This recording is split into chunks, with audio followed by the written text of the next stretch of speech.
खूप टोकाचा निर्णय आहे, आपण प्लीज हे नको करायला.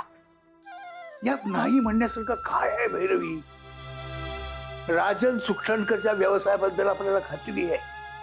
आपल्याला झाला तर फायदाच होईल नक्कीच.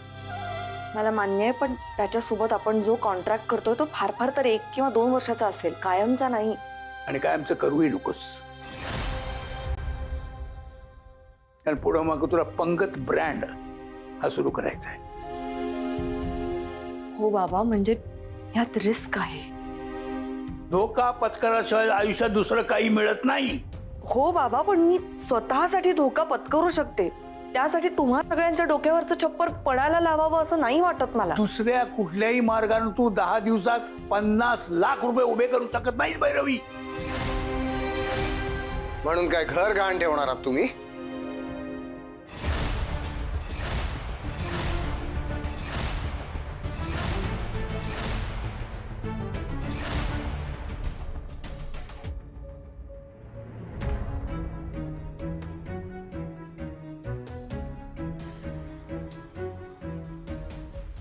बातमी पोचली वाटतं तुझ्यापर्यंत.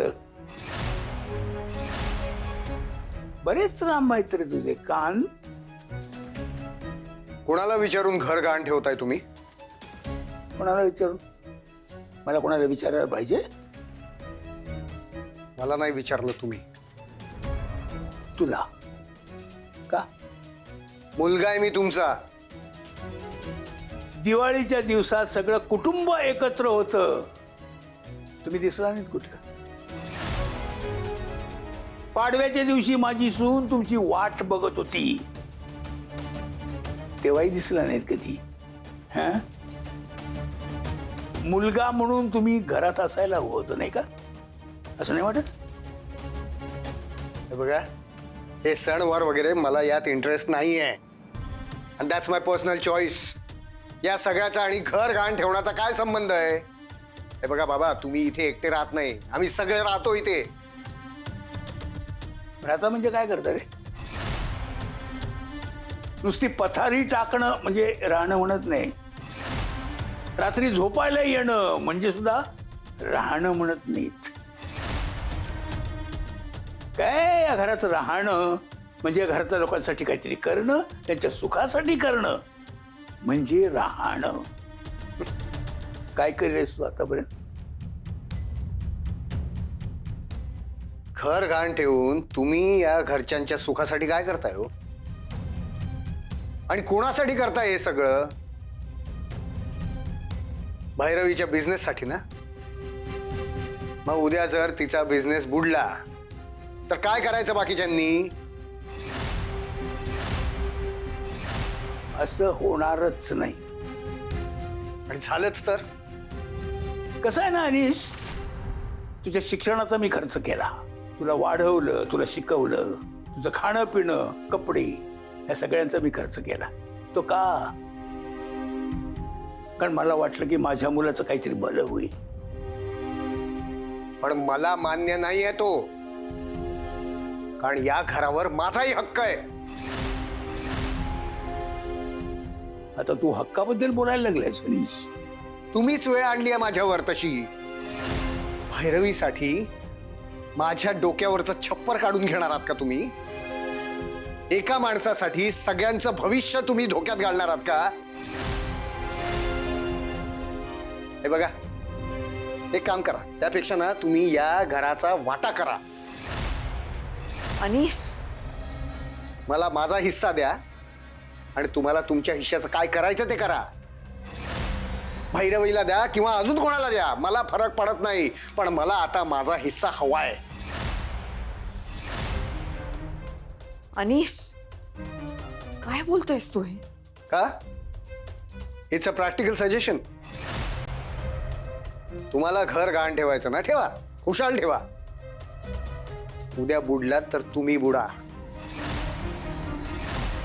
तुम्हाला स्वप्न पडली आहेत मोठी, तुमची मोठी अँबिशन्स आहेत, त्याचे परिणाम मी का भोगायचे?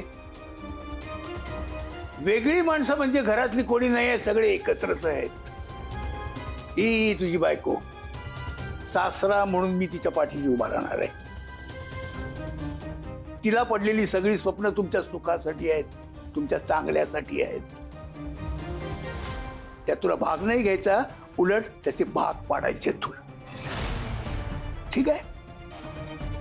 मी घर गहाण ठेवणार.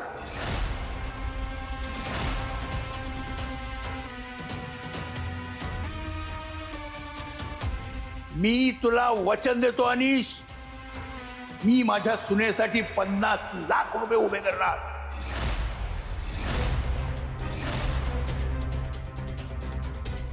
आणि माझ्या सुनेला या व्यवसायात यशस्वी करणार. आणि एक दिवस असा येईल की याच व्यवसायातून कमावलेल्या पैशावर माझी सून स्वतःचं घर घेणार. बघच तू.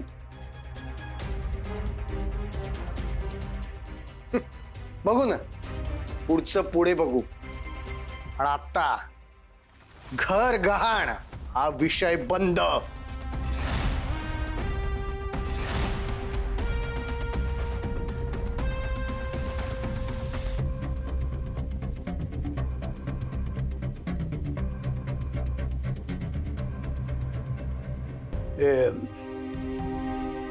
ही ऑफर ऍक्सेप्ट करायला किती दिवस राहिलेत? 10 दिवस. 10 दिवस.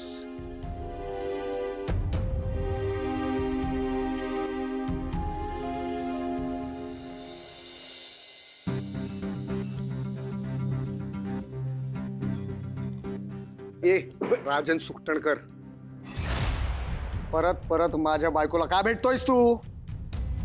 तुला मी स्वतः येऊन सांगितलं होतं ना, माझी बायको भैरवी तुझी ऑफर स्वीकारणार नाही. तुझ्याकडे पैसा आहे, मोठं नाव आहे, म्हणजे तुला काय वाटलं तू लोकांना विकत घेऊ शकतोस? माझ्या सोसायटीच्या आजूबाजूला जरी दिसलास ना, वाट लावीन तुझी. माझ्या बायकोला भेटायचं नाही, तिला कॉन्टॅक्ट करायचा नाही. पॉइंट नंबर 1, आता जर का मी इथे एक बेल दाबली ना, तर माझे सिक्युरिटी वाले तुला इथून उचलून बाहेर फेकून देतील. पॉइंट नंबर 2, माझी खरंच इतकी वरपर्यंत ओळख आहे ना, पुढच्या थोड्या वेळात तू जेलमध्ये असशील आणि नंतर पुढची बरीच वर्ष तिथेच असशील. आणि मग तू हे जे सगळं बोलतोस ना, माझी वाट लावेन वगैरे, ते तू काही करू शकणार नाहीस. रिलॅक्स, लांब हो थोडं. रिलॅक्स. एक गोष्ट लक्षात घे, मी तुझ्या बायकोला भेटायला येत नाही. भैरवी माझगावकर नावाच्या एका स्वप्न बघणाऱ्या, बिझनेस करू बघणाऱ्या टॅलेंटेड मुलीला भेटायला येतो. तिचं जे टॅलेंट आहे ना, त्याची गरज आहे माझ्या कंपनीला आणि माझ्या कंपनीच्या सपोर्टची तिला. हे आमचं जे काही डील आहे ना, ते तुला नाही समजणार. तू तुझ्या सोसायटीमध्ये खाली बोर्डवर जे लिहून ठेवलं होतंस ना, बरोबर आहे, मी गाढव आहे, करेक्ट आहेस तू. आमच्यात जो काही बिझनेस होतोय ना, तो समजून घ्यायची कुवत नाही तुझी. तू काही केलंस तरी मला नाही अडवू शकत, आणि तुझ्या बायकोला अडवायचा प्रयत्न नको करूस. Get out. ए शेवटचं सांगतो आहे तुला, माझ्या बायकोला भेटायचं नाही. Shut up! माझ्या ऑफिस मध्ये उभं राहून माझ्याशी असं बोलायचं नाही. भैरवीचा नवरा आहेस तू, म्हणून नशीब चांगलं आहे तुझं. तुमच्या कुटुंबातले प्रॉब्लेम्स आहेत ना, ते घरी सोडवायचे, इथं घेऊन यायचं नाही माझ्या ऑफिसमध्ये. आणि तुमच्या सोसायटीच्या आसपास मी दिसायचं की नाही हा प्रश्न पुढचा आहे. माझ्या ऑफिसच्या आसपास तू दिसलास ना परत, तर मी तुला कुठे पोहोचवेन तुला कळणार पण नाही. निघ. निघ.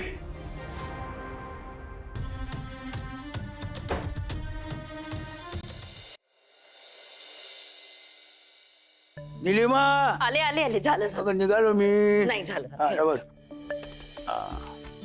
ओ केशव भाऊ, हा ही गाडी पुन्हा एकदा साफ करायला घ्या. हा हा, आणि तो सोसायटीमध्ये कचरा करून ठेवलाय ना, तो आवरायला त्या परशूला मदत करा. परशुला हा. आपल्या मुलांनी कचरा करायचा आणि तो त्याला आवरायला यायचा, हे काय बरोबर नाहीये. मला पण ना अजिबात पटत नाही. तुला कोणी विचारलंय? हा? नाही ना? सांगितलं तेवढं काम करायचं फक्त. किरकिर फिरफिर फिरफिर फिरफिर करतो का? बाबा हा काय ग? मला ना जरा एक मोठा रेफरन्स मिळालाय. हा. एक मोठी कंपनी आहे, म्हणजे फायनान्शियल टेक्नॉलॉजी मधली कंपनी आहे. तर ते इनिशियल स्टार्टअप करणाऱ्यांसाठी त्यांच्याकडे खूप साऱ्या फायनान्शियल स्कीम्स आहेत. मी जरा एकदा चेक करून येते. जा जा ना तू जा. माझी काय मदत लागणार आहे का? नाही नाही, अजून तरी काही नाही. बरं, ठीक आहे, चल मी निघतो. हा? हो, सावकाश. वेळेवर जेवा भाऊजी.